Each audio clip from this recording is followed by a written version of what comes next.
Hello, it's Andrea Dunlop, host and creator of Nobody Should Believe Me. We are working hard on our next season. That will be coming to your ears in June. And in the meantime, we are going to have some exciting new stuff in the feed, so do stay tuned.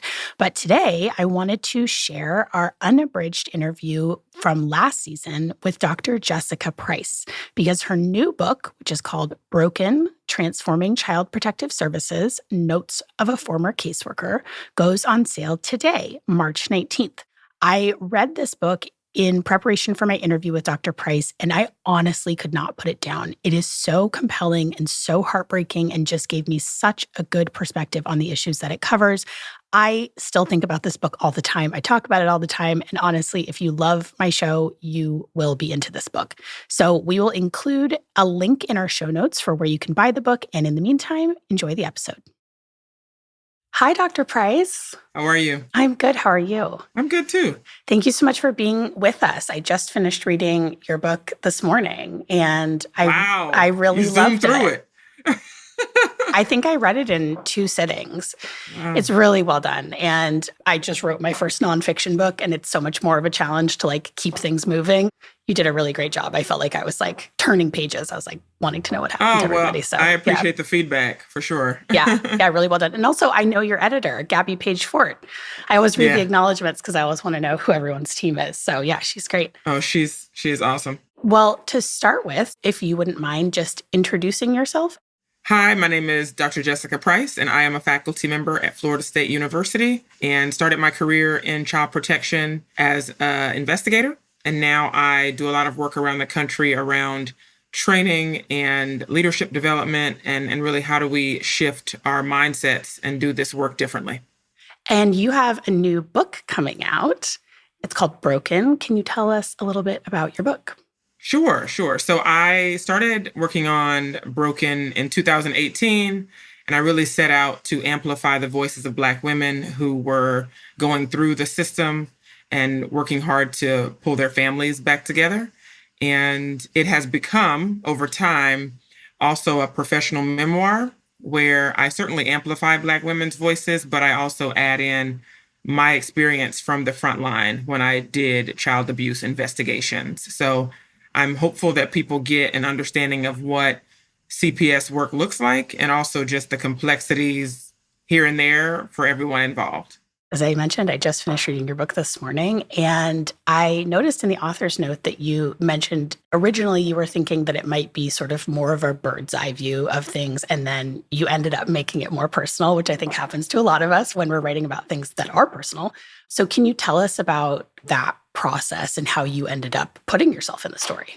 Sure. So I wrote an iteration of the book. I know you're an author too, so imagine writing 2 books. So I wrote the book and I submitted it, and the publisher liked it. They thought it was a decent draft, but they said, I really would encourage you to dig a little deeper and really talk about your own development through this process and who were you on day one of this work and where are you today?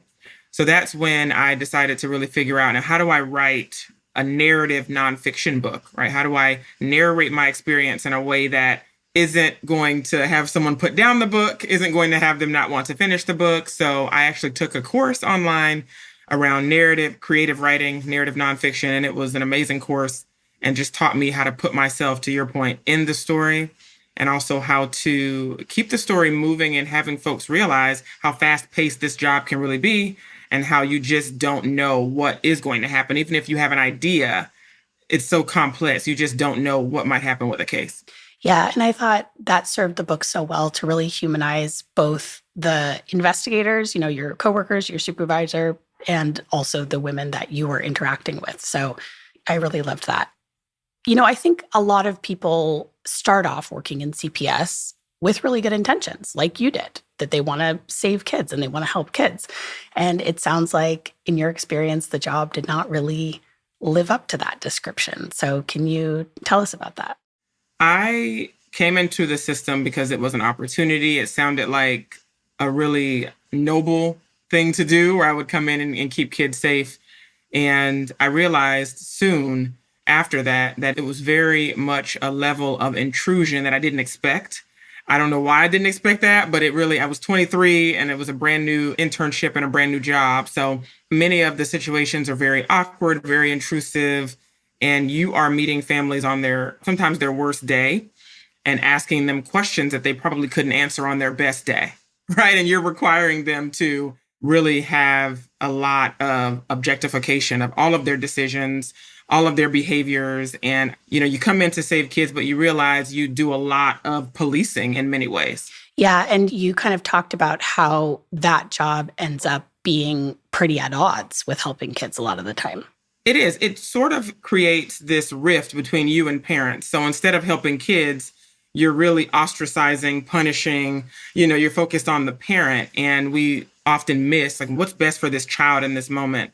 So I did not anticipate how much my job would be looking at parents, dissecting their behaviors and trying to find a guilty person rather than, okay, this is a family and what can we do to figure out how to keep them together in some capacity? And that is the difference between coming into the field to help kids, but really ending up putting all your effort into finding out who did it and then finding a punishment. Yeah. And I mean, I think that really comes through so much. I could really visualize kind of you going through the cupboards and looking for what food's there. And I mean, you read it and you just think like, this would be so humiliating to be a parent in this situation. And I think a lot of people have the idea that what CPS mostly does is investigate abuse. Was that your experience? I'm also a social scientist and a researcher, and I look at the data, and I think to your point, most people don't realize that I believe the latest data has it at 76% of kids are in the system because of neglect. Their parents are suffering through perhaps poverty, perhaps some mental health issues that are drawing them away from their kids, and the kids aren't having their needs met. So I would say the overwhelming majority of the time, we're not exactly investigating willful abuse. We're investigating some complex, sometimes disturbing situations, but I think that we have to come in not exactly looking for a guilty person, but trying to find out what holes can we plug and how can we strengthen this person to do things better. And we should say, too, that you have this on-the-ground experience and then you have this big zoom out that you've done with your career. So did you find that the things you learned from that more academic perspective, like really reinforced what you saw? Did you sort of feel things clicking into place when you were seeing some of that data? I did. And I talk about in the book this interesting experience I had with understanding the harm that I had done much later, right after I left the field. So I think that sometimes when you're working with families and you're so close to them and you're in their homes every day, you would assume that proximity would create awareness, but it really was the opposite for me. So once I left the field and I started looking at the data, doing research and working on my doctorate, I started to see just how much harm is being done to vulnerable families, many of them racially marginalized. So some people feel like proximity creates awareness, but sometimes you do have to zoom out and say, look at what we're doing to families and look at what I contributed when I was in the field. Yeah, and that really comes through, I think, when you're talking about the various investigators' caseloads and just the work that they have to do. And that sort of, even if they maybe have the best intentions, I think a lot of people that come into the field are just coming right out of college or are pretty young. And they get so caught up in sort of trying to keep up with the job that it sounds like it can really lead to that sort of dehumanization of the people they're working with and that sort of distance, because they might become more of a box to check off than a person who's going to really experience consequences from this interaction. Absolutely. And I really wanted to bring that point across. I always tell people there are a lot of schools of thought around child welfare reform and transformation. And I've always been the person who wants to believe these folks are coming in with well intentions and want to help them develop into a person that has a different mindset toward what they're seeing and a different set of expectations of the folks that they're seeing, and also a way to be aware about our own value sets and that automatic machine inside all of us that impact our decisions. I just want folks to be really keenly aware of that in the field. But I come at it from a workforce lens. I do. And I realize that that's not always the popular approach, but I just want them, as in the workforce, to feel that we see them. We know the work isn't easy, but we also want to hold them accountable for doing things in a different way. One of the things that you talked about in the book that really resonated with me was this sort of tendency to see parents who are caught up within the child protective system as bad parents. And, oh, they did something wrong, like this assumption that, like, if CPS is investigating you already, that's a mark against you in some way. And the stories that you told, some of them were so relatable, like the story with the dad who the TV fell on his son. And I just thought, like my husband's never fallen asleep while my kids were watching TV. Like, you could just sort of see that happening, and it was so heartbreaking. And then, some of the like assumptions that were made about him right away. And then, equally with your friend Erica, where it's like, maybe that's not something you think you would do, but you sort of look at the pressure that she was under. And I mean, I have little kids. I have a 5-year-old and a 16-month-old. And you're just like, yeah, you watch the sort of stresses piling on her as the book goes to that point. And I think that maybe a lot of people don't think it could ever be them, but really it's kind of a but for the grace of God moment that could be you. Agreed. And when you are in my position at that time, and then these things start to happen around you with people that you care about, it definitely taints, changes, shifts how you do the work. And then there's that moral conflict of, these are my colleagues, these are my, colleagues and friends and family, and just trying to figure out, realizing everyone's doing the best they can, but something's just amiss, right? Something is amiss. You are, really zooming out to that systemic level, and that's a lot about what you talk about. And it's too easy sometimes to put people in like, oh, this is the villain of the story, this is the hero of the story. Like, it's almost never that clean cut. So yeah, I really appreciated kind of all that nuance. And I think it was great that you put yourself in the story that way because, throughout the course of this book, you're working as an investigator for part of the book, but then it also, like, CPS intrudes on your life and your family's life and your friend's life in these other ways. And you sort of see how that plays out. And one of the things that really struck me with Erica's story, and I wanted to talk about this because last season we covered a story that was a story of an abuse victim that ended up getting adopted by, it was a kinship placement, it was family members, but I was very aware of like, this is such a rare scenario where things work out so beautifully. And I sort of was very aware of like, I want to sort of address some of these bigger issues with sort of the adoption stuff. And so can you talk a little bit about how CPS sometimes treats parents that have been put in that box of being a neglectful parent or like not a good parent, for sort of lack of better terminology, and then how they see potential adoptive parents? So this is such a tough conversation to have because I don't want anyone to assume I'm anti-adoption, right? I think that sometimes when I've done trainings and I go to conferences and I talk about this, some people hear what they want to hear. So some people hear, you don't care about adoption. And they say, but adoption is beautiful. And I say, I agree. It's a very beautiful thing. But we have to realize that not every child needs to be adopted. And all of the cases that I've had to sit on as an expert witness, the cases that I've consulted on, to your earlier question, the system seems to decide that this adoptive person, this adoptive mom, adoptive dad, can create just a better experience for this child. And the bond that they have built, it overrides the bond that this child has with their biological family often. And it's very disturbing to me about that bonding part because I tell the child welfare system all the time, it's sad to me that we don't believe that we can help reestablish bonds. Like we can reunify families and then use our expertise to work with them over time to really help them cultivate that connection that they have innately. But somehow the child welfare system has decided, nope, they built this bond with their foster parents and there's nothing we can do about it. And I just think we can do better in that realm. So it is a tough situation because adoption can be such a miraculous and amazing thing, but I think it can also really be the most devastating thing to families that are fighting for their kids. I recently read We Were Once a Family. Have you read that book? It was about that. I have. Yeah, so I thought that book was amazing. That was obviously an adoption where there was a family member. It was so interesting to learn sort of all of the things that you just sort of see, like just things going wrong at every turn. And that book, and then there's a couple of stories in your book that have to deal with medical neglect. And this is such an interesting question, I think, for our listeners in particular, because we talk about medical child abuse cases on this show. And We've often talked about how the fact that there is no designation specific to medical child abuse, except in, I think, 2 states, means that it gets shoehorned into medical neglect, which is problematic for a whole bunch of reasons.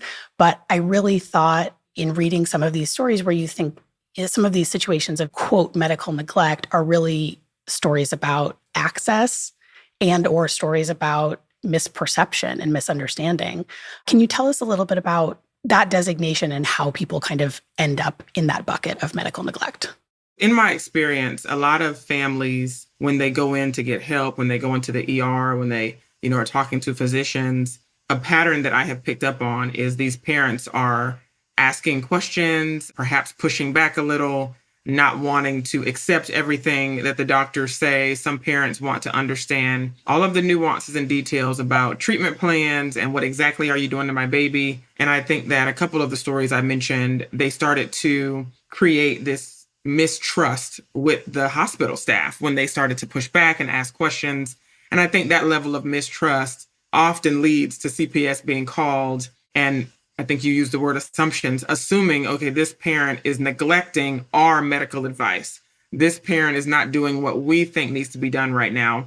And that happened in at least 2 of the cases. And I certainly would never say I have all the answers, because medical professionals, I believe, are also trying their best. But I also think that there needs to be some sort of checks and balances as it relates to what doctors say is abuse, what they don't say is abuse. I was at a conference a couple of years ago giving a keynote, and it was a room full of physicians.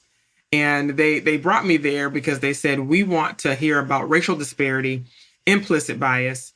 Some of the science is saying that, Black families come in and they get this designation of medical abuse or medical neglect, and other families don't. So I do think that physicians are trying to learn more about it and do better.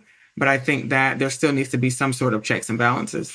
Yeah. And Dr. Pryce, I have to tell you, obviously we all come to what we do through our own lens. And I will tell you that I feel like I tend to get a little defensive of doctors, because in a lot of our cases, we see sort of this opposite situation, right? Where the doctors are not listened to by the courts and their advice is sort of ignored when it shouldn't be. And the kids end up paying the cost. And then so I look at these other situations, but I think I would be also totally naive to think that there isn't bias against Black mothers, because that is obviously a well-documented phenomenon. We know that Black mothers have worse health outcomes, I think, by sort of all objective measures. And I'm a tennis fan, so obviously I've followed Serena Williams' journey, and that is so upsetting. And you think this is one of the wealthiest, most well-known, athletes in history. In the world, and she's having this terrible experience where people aren't really listening to her. And it's so upsetting. We have a lot of medical professionals that listen to the show. So, what do you want them to keep in mind about that racial bias? You have a great example of this in your book where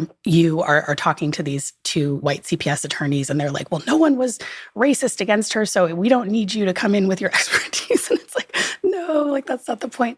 There are these structural things, especially about medicine, right? Against women, against Black women and specifically. And so what from your perspective should medical professionals, and specifically those who are working directly with child protection teams, what do you want them to keep in mind as they are evaluating these cases?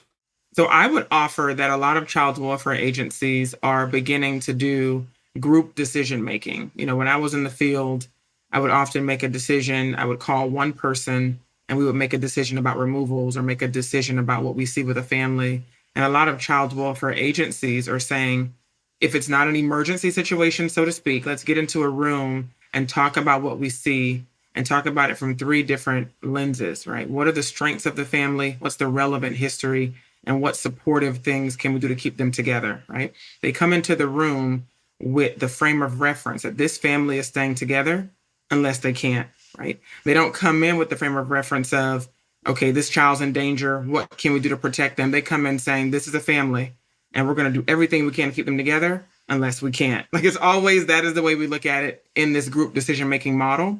So I would offer that up. And maybe your physicians that are listening are saying, we already do that, and that's great. But I think it's important to get into a room with people. Hopefully the room is diverse and you're talking about what your concerns are. And I think having awareness in that conversation and a level of cultural humility is going to take you a long way. There are facts, there's data, there's objective things that you're seeing in that room, but there's also a zoom out moment of saying, okay, we see what we see. we have to report it, and often you do. I understand mandated reporting. I'm a mandated reporter. So I would say if you have to report something, that's fine, but I would also encourage you to advocate for that family. And what I mean by that is, and you might recall this in the book, one of the moms had her child taken out of her custody, and she stayed with that baby in the ER for the entire time. She never left the hospital. Now, there was someone watching her, which she didn't really appreciate, but she stayed there. To me, that's a small way of saying, we're concerned. We don't even know if you did this or not, but we don't want to separate you from your child, therefore harming the child and also damaging you. So there are small things I think we can do to try to assuage some of the trauma that is inevitable when a child comes in with disturbing injuries. Yeah. So am I pronouncing her name right? Because I've only read it. Is it Jatoya? It is. Her story, I feel like that I had to kind of scrape myself off the floor after that one. And that was such a horrifying story. Yeah, other than just how in the world did that happen? Yeah, we're still trying to figure that out. Yeah. I mean, that story was so beyond heartbreaking. There's a few things that I think are really interesting about that story. Number one, kind of the crossover with intimate partner violence, which is something that you talk about. And I wonder also if you think, and this might seem like an obvious question, but, do some moms get the benefit of the doubt that other moms don't? Absolutely.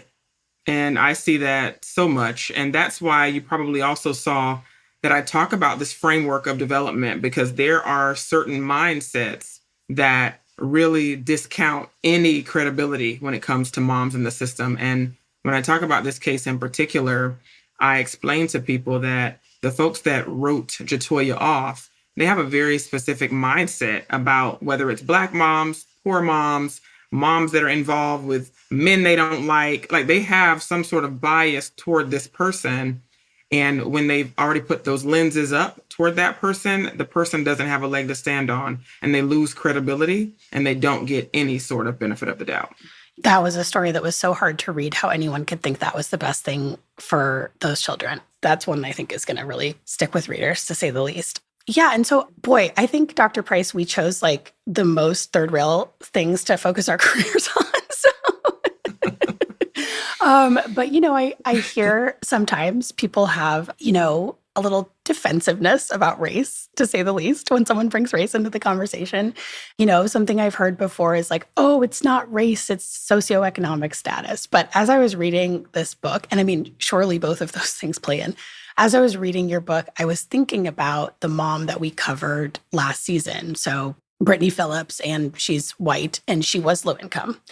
She was reported so many times before anybody did anything. And I found myself questioning, if this was a Black mom in that same situation, would that have played out differently? And so I wonder if you can sort of tell us how you see those things playing into the child protective, because I think obviously income level is huge. And I think reading through this, I was like, well, yeah, because these are people who they're getting this really onerous bail and they can't afford to hire some top shelf defense attorney to go and defend their rights in court. You have a totally different situation and a totally different outcome than otherwise. But obviously race has a specific resonance. And I think that comes through with Erica's story really well. So I would say that what really brought this home for me was, I think it was 2017, I read this article. The title was, "If you live in a poor neighborhood, you better be a perfect parent." And it was a New York Times article that people can look up even today. And it talks about just the reality of, if you live in a poor community, if you are of low socioeconomic status, your parenting decisions are under a microscope. And what happens in your neighborhood, it could be the same exact thing that happens in another neighborhood, but the intervention, the response is going to be different. I hosted an event 4 or 5 years ago and invited the author of that article to keynote my conference. So I looked at the article, loved it, reached out to her, and she is a white woman. And she talked about this in her keynote. She said one of the Black women that she worked with, she took a bath one afternoon and her daughter was down for a nap. And then her daughter woke up and wandered outside and went down the street. And the next person that came to her house was a CPS worker. And the keynote speaker said, I'm here to tell you that if that happened in my neighborhood, it would be discussed over mimosas. It would be laughed about. They would have brought the child home. We would be laughing about it, saying, oh, you went to sleep and left your baby out here. But DCF wouldn't have made it in that neighborhood. So I want to tell folks that say that race isn't an issue, that it's all poverty. I would just say it is hard to extricate those things. Like, they are so enmeshed. And I think that they're both an issue, but we can't discount race in this scenario. Right, because I think there are, those stories in your book too, where you have, and I don't know what Erica's socioeconomic status was, but obviously she was a college graduate and all of that, and she's still treated with suspicion rather than sympathy. That really struck me because there were so many of the stories I read, like the story about the mom with the autistic daughter who leaves. And I thought, oh yeah, same. If that happened to one of my friends, there would be like a picture on the front page with like a smiling police officer bringing that child home and like, hearts and everyone's a hero. And it's like, it just, there's so much context around it that, yeah, I thought those stories, they're so personal that they really hit home for me. One of the big things that I wanted to get your advice on is we frequently tell people to report if they suspect abuse, right? Because a lot of times the form of abuse that we're talking about is less well known. It's something where a lot of people, when they are eventually interviewed by the police or someone like that, they sort of tell this story about feeling like something was off for a really long time. And just once they had a name for it, sort of recognizing it. And so we do want to encourage people to report if they have a really strong, credible suspicion that abuse is happening, because, of course, in medical child abuse, there's a high fatality rate. It's obviously extremely serious. But I also feel a little bit two ways about giving that advice, because I also recognize that just as we're talking about, that advice doesn't apply equally to everyone, right? Like, if I'm calling CPS on a mom that's in my exact same situation, then fine. Okay, like, I don't worry that like she's going to get unnecessarily dragged into the system. But if it was like a low-income person of color that I'm calling CPS on, then you could be making that report in good faith and then completely derailing that person's life, even if they haven't done anything wrong. So, and I know this is a heck of a question to try and answer, but I mean, what should we tell people to do? And again, recognizing that like a lot of these cases are not, I mean, I think you said 76%, right? Which that's kind of stunning that only 24%. We always hear about CPS caseloads, right? And so you think like, okay, well, if we could find a different way to handle those 76%, they would be able to effectively handle abuse cases, which they don't. I mean, it's sort of like, it doesn't work for either, right? It's catching people up that don't need to be there. And it's also letting people go that do need an intervention, that are dangerous to their children. So it's ineffective on both counts. What do you think people should do if they have a really strong suspicion that abuse is happening? Yeah, so I appreciate the question, and I also appreciate the difficulty of the question. And I agree with you that, quite like law enforcement, I feel like law enforcement is asked to do so many things, right? Law enforcement, they have so many things in their wheelhouse, some things they probably shouldn't have in their wheelhouse, just like CPS has all of these things. There's a housing crisis in this country, and CPS has very little they can do about that, right? So we realize that there's so many things that impact the CPS system that is out of their locus of control. So I would say, as mandated reporters, and I offer this up in the book, and I was very particular about how I worded this because I don't want anyone to say that I've told them not to report, because then that's a felony. If you're a mandated reporter, you have to report. So, but I did say considerations before you make a report.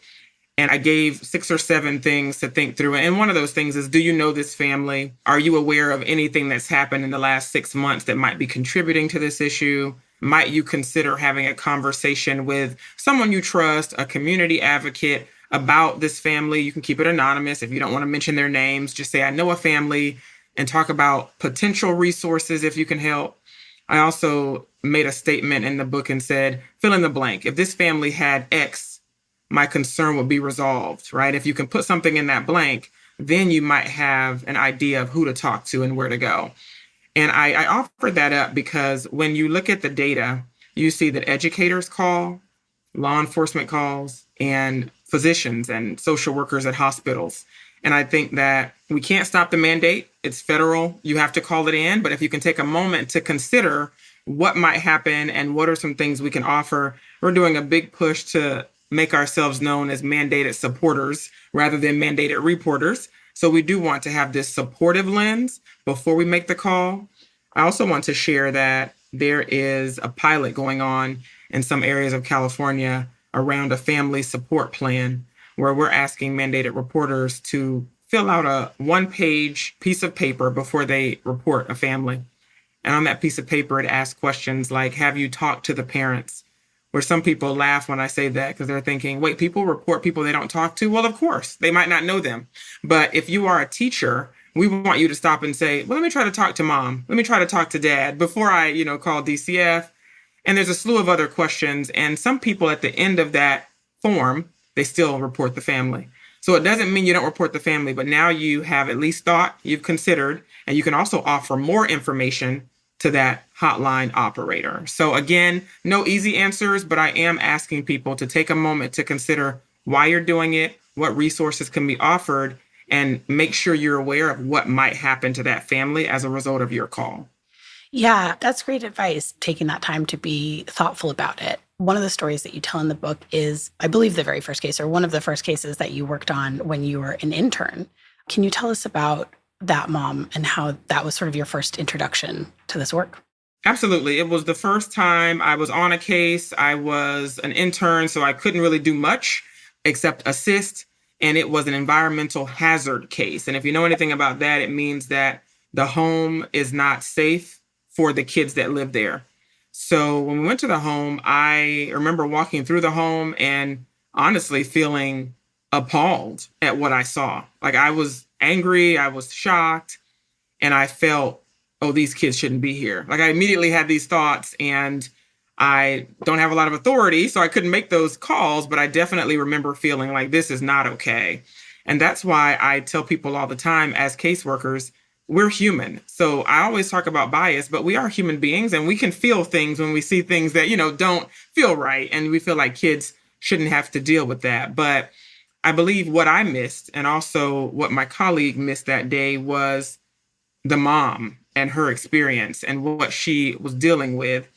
And also we missed just the reality that this is their mom and this is their home.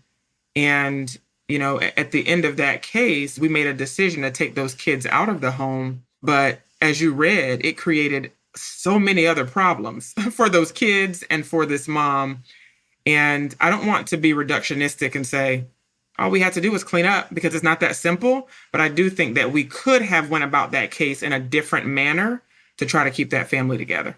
Maybe people assume that they would never be that mom, but I think being a mom, I'm sort of constantly aware of like these various ways that I have support. I have family nearby, we have resources to be able to pay for daycare and that kind of thing.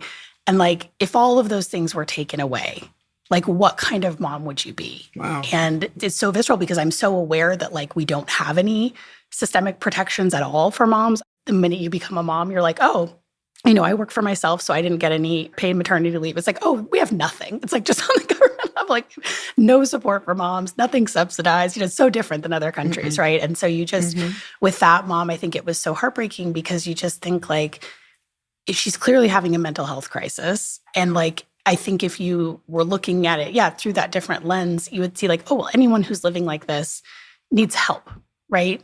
Not she's just wants to live that way. Like, it's sort of bizarre to sort of even think of that, I think we have these situations in our life that are so formative, and then you sort of like have these layers of insight as you go. I mean, is that one that you've just thought back a lot on and sort of really stayed with you?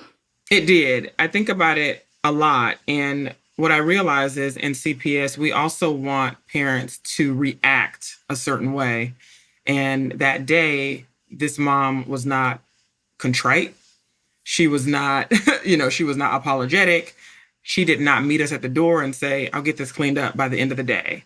And if that was the reaction, then things might have been different. I think we want people to comply and do exactly what we say when we say to do it. And to your point, when someone is suffering through mental illness and mental health concerns, then they don't work on our timelines. And we have to be considerate of that. So I think I often consider our reaction to her. It seemed like she didn't care. It seemed like she was lackadaisical about cleaning up. It seemed like all she wanted to do was, spit vitriol at us. But again, I've seen across cases that when parents react to us in certain ways, then we also sort of match that reaction with what we do next. And I think we have to consider there's a reason behind this behavior. As someone said one time, all behavior is communication. So what exactly is she communicating right now? We're in her home at 8 o'clock in the morning. We're walking through her home, and yes, she's angry. And if she wasn't angry, that would be a bit concerning to some people, right? Thinking about mental health, right? Yeah. If you're completely apathetic, then now we're also concerned about your mental health. Right. And there's a story in the book, I believe it's the Dima family. Tell us that story and sort of what happened when you showed up at their door with a concern of abuse. This is a white family, and I was an investigator by this time. I had made it through my internship and went through training. There's about 9 weeks of training, and still green, but one of my early cases went out to a home of suspected child physical abuse, and the school wanted us to check the child. Generally, we have the child examined by our pediatric child abuse physician. When I got to the home, I had a colleague with me, and I fully assumed that it would be like any other case. And that was a moment of clarity for me that we don't have as much power as we think we do. I thought that, he would let me in and I would be looking through his cupboards. But as you read, that just wasn't the case. And he apparently knew his rights and didn't want anything to do with us. I had a glimpse at his son, but didn't look at him, didn't interview him, didn't get a chance to see any marks or bruises. And we did not take him down to the clinic to get examined. So a lot of things that other moms would have done immediately and wouldn't have known to assert their rights, it was stopped right there in front of me on that day. And it showed me a lot about the fact that we have got to do a better job of sharing with families and parents. You do have rights, and you do have the right to get an attorney or ask for help or ask questions and protect your family. What do you want parents to know if they are dealing with the system, like to that point? Because I think that really struck me too. I think the way you phrased it was like all parents have rights, but only some feel like they can assert them. And that's such a good point, is that like not everyone has the same access sort of to their rights, right? Because just because you have rights, if you can't fight the system, if you can't afford to, if you don't have the knowledge, the access, there's all kinds of barriers to why people can't go hire an attorney who knows those laws and fight on your behalf. So what do you want parents to know if they are dealing with these systems? Well, the tough part about this question is the racial aspect, because I don't know. I can assume what would have happened if that family was Black. So I could offer up advice to your listeners and say, if DCF comes to your home, don't open the door, call your attorney right away. But I don't know what law enforcement will do in that scenario. It might be a completely different scenario if I were to tell folks to do that, but I'm inclined to. I'm inclined to say, if they come to your home, before you do anything, if you have an attorney, if you have a friend who's an attorney, call someone who can give you some legal advice. If you feel comfortable, call law enforcement. If you and your kids are in your home and you haven't abused them and you want to make sure that there's some level of checks and balances, you need to get someone else involved. But again, that advice is just tough because that racial component is there.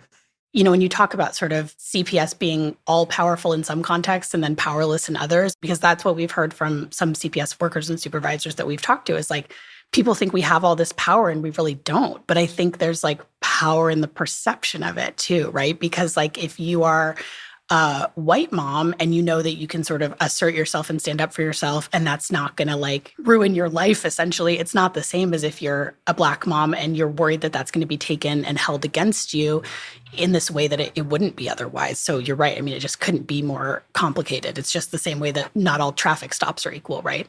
Right. And another issue that happened that's not in the book, you reminded me of this other issue where moms reach out to me all the time. And recently I had a mom reach out, African-American woman. And I also have a couple of attorneys that are amazing. And sometimes I do a 3-way call and I say, can you help this mom? Like, I know that you can't be their counsel because maybe they can't afford you. And the attorneys that I know, they'll hop on a call and answer some questions. And recently we had a call with a mom and the attorney said, look, do whatever they tell you to do. Apologize for your behavior, and this will be done pretty quickly. And I just felt on the call really uncomfortable with that advice because, again, I know why they said that. And this was a Black attorney, right? I know why he told them to do that. But can you imagine if that was a white attorney and a white person, right? That sort of advice would not be given. So in that moment, I thought, why did I even call you? But I know why I called them, but I understand what they were saying. They were like, all I can tell you right now is if you want to get your kids back, do what they tell you and apologize every time you get a chance. Oh, yeah, that's really maddening because you're right. It's just not the same standard at all. And it's like we can talk to people about the world the way we wish it was, or we can talk to them about the world the way it is. And those two things are often in conflict. And yeah, that's a great point. So you talk in the book about this journey of yours going from agent to advocate to activist. Can you tell us about that framework? I thought that was such a helpful framework for how to think about these like really daunting big picture things that we're talking about. Sure. So I take the reader through cases that I worked on where I had this agent of the state mindset. And when you're an agent of the state, you carry out procedures in a really dehumanizing way because you're following protocol and you're doing what you were trained to do, right? I think that these people are still doing their jobs and probably doing the best they can in that moment, but their mindset is really on finding an offender and providing a punishment and really sheltering that child and protecting them, and really, again, finding someone who's to blame when you have that agent of the state mindset. And then I talk about cases where I really developed into an advocate. I became a social worker and I finished my social work degree and I started to really lean into autonomy and self-determination and parents have rights, and social justice became really a mantra for me. And I wanted to advocate for equity. But I talk about the fact that often social workers, and I can say this because I'm a social worker, we do straddle the fence. We uphold the status quo. We often have an assimilationist mindset where we want to save kids. You know, I became a social worker to save kids. And when you have that mentality, you really strip families from strength they have to save their own families, right? So I talk about how when I became this advocate, I did have this mentality of I know the data and I can really help these families and I can advocate for them. But then there was even more I needed to do on myself. There was even more development. And I talk about a case that really pushed me into activism, where I really wasn't holding up the status quo anymore. I was saying out loud, it's an absolute atrocity what is happening to families in this system. And I do not look at certain caseworkers as the issue. I look at it systemically. And I talk about systemic racism and how that impacts the work that we do. So as an activist, you really talk about things that make others uncomfortable and you ask questions that there are no real answers to. And because there are no answers to, it's important to say, okay, how do we find those answers and how do we flip this system into one that can actually start answering them? Yeah, I read an interview with you where you were talking about the fact that child welfare has a very, very troubled history. And so it sounds like some of these problems are really at the root. Can you walk us through just briefly, like, how did we get here? You know, I often talk about Parents Anonymous. And Parents Anonymous, many of the viewers might be aware of that. It was created in the 1970s by a woman named Jolly Kay. And Jolly Kay created Parents Anonymous because she abused her 7-year-old daughter and she wanted to create something similar to Alcoholics Anonymous, Narcotics Anonymous, really this individual look at you as a person and why are you hurting your child? And it was an acclaimed sort of group that she assembled. She was all over the news during this era. She was interviewed on television. She also was interviewed and presented at Congress. And ultimately, Parents Anonymous grew to over 1,000 chapters, and she refuted any racial or social disadvantage. And she really looked at abuse as a very individual problem. She believed that if you come to these groups and we help you with self-fulfillment and we help you develop your personal psychological issues, then you will stop doing what you're doing.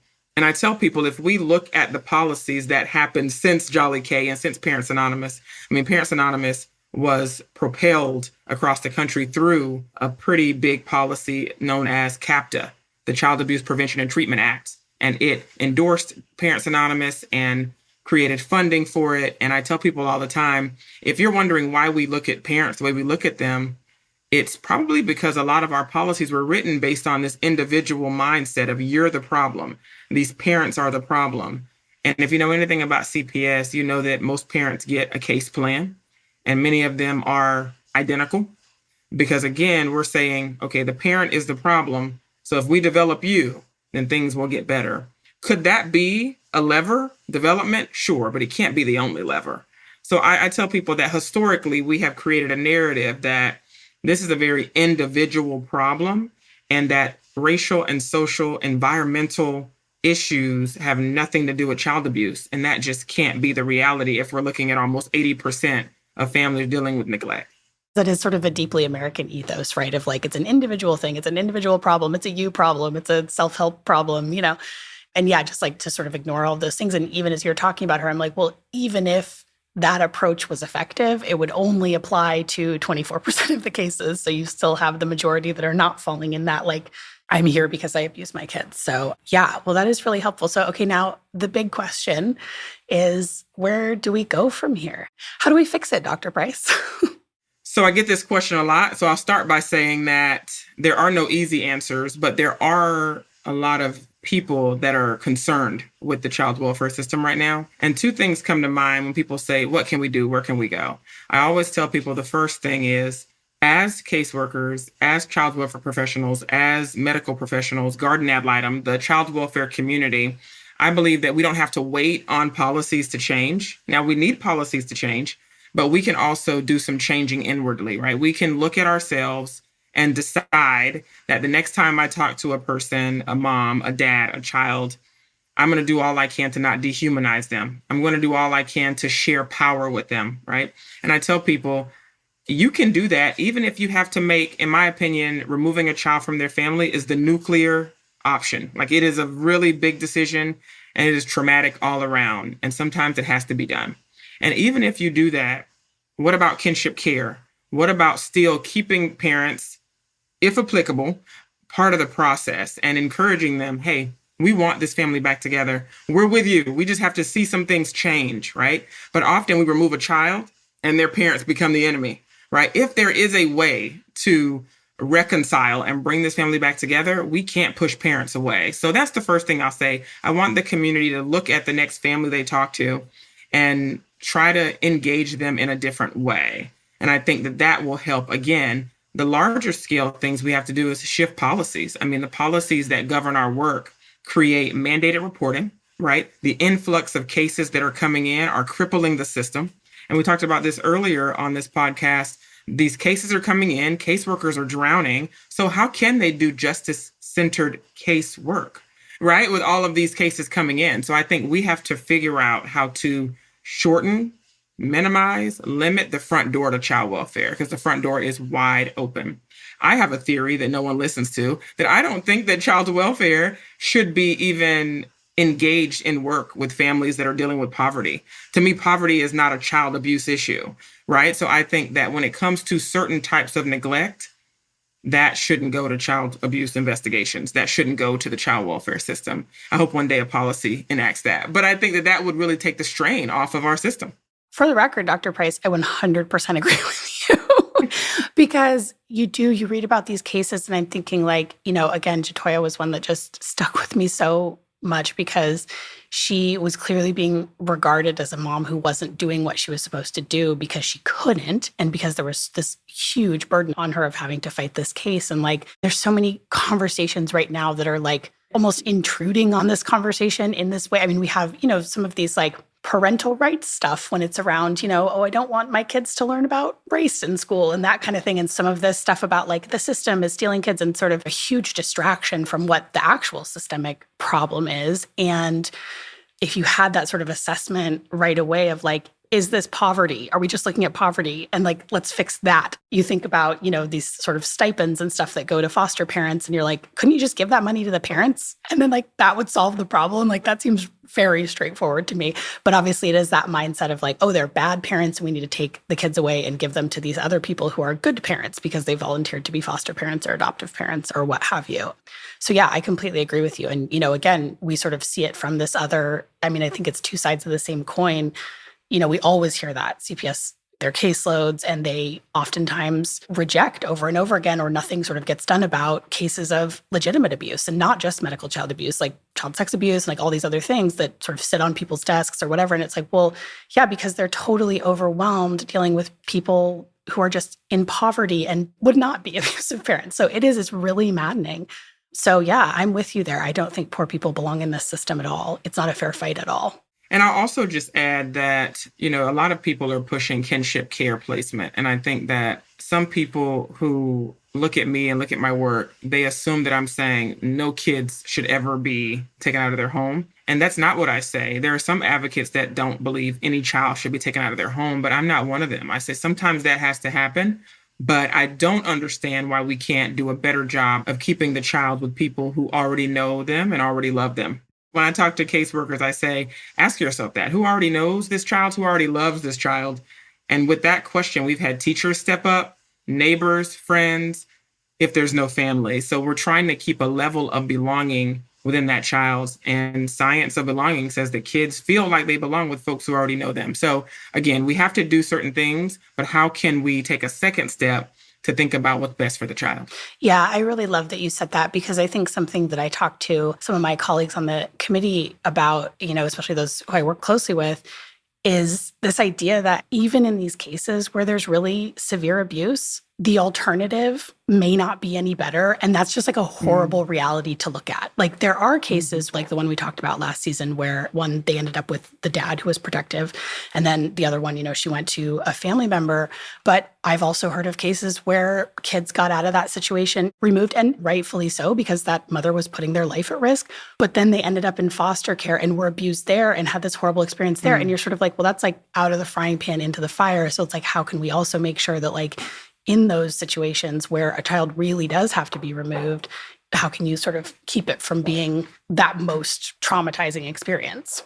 Absolutely. And I think that when we place children with kin or with familial kin, right, friends of the family, we should approach them and treat them like we do foster parents, with support and services. And that doesn't often happen. And I think that that is a huge fault line in the system, where we see them differently. We say, okay, we put the child with her aunt and we're done with this. But you're not done with that. Like, you need to make sure that aunt has what she needs to care for this child to the best of her ability. Yeah. Okay, well, thank you so much. Is there anything else you want to say to our listeners before we go? This has been such a great conversation. I really appreciate it. I know that you said many of your listeners are physicians and medical staff. So first of all, I want to say thank you for even listening into this conversation. I know that the decisions you have to make aren't easy, but I just want to say that marginalized families are really feeling the brunt of systemic issues in child welfare. And I encourage you to just pursue awareness and do the best you can when it comes to the most vulnerable that come into your offices and your facilities. Thank you so much, Dr. Pryce. So we're going to include this. I hope that's what you were looking for. That was so perfect. I really wanted to give our listeners like a big zoom out, because sometimes people, I think just like people sort of say like, well, you don't want any kids removed. Sometimes people are like, well, you just want to snatch babies away. I'm like, no, I really don't. I was like, if they think I'm in opposition to Dr. Pryce, I don't think they're right about that. But yeah, so I think there is so much nuance, and I'm aware of sort of like how complicated the intersection of these systems, like, medical and child welfare and then police. And I mean, it's like, there's just so much. So I really appreciate you helping us unpack this. Well, thank you so much. And I appreciate you reading the book. And I always enjoy hearing feedback. And a big thing that I wanted people to see. Have you read Evicted? No, but it's on my list. Yeah. Well, I read it a few years ago, but I always tell people that when I read Evicted, it was so hard to read it because it's about obviously landlords and poor families. But you realize that there's multiple truths, right? Like, landlords have a job to do and these families need help. And that really helped me with my book, because I wanted people to see that don't think that these caseworkers are villains. They're people trying to do their jobs, and also don't think that parents are villains, because they're also trying to do their jobs as parents. So I appreciate your feedback on that, because that's exactly what I was trying to do. No, it was really well done. And I just thought like you brought such humanity to the whole conversation, and it was a page turner. You did a great job with the narrative piece. So, okay, well, we'll let you go, Dr. Pryce, but please do keep in touch, and I'll let you know when this episode is going to air, and we'll include all the links to your book, your TED Talk, all that stuff. Great. Thank you all. Take care.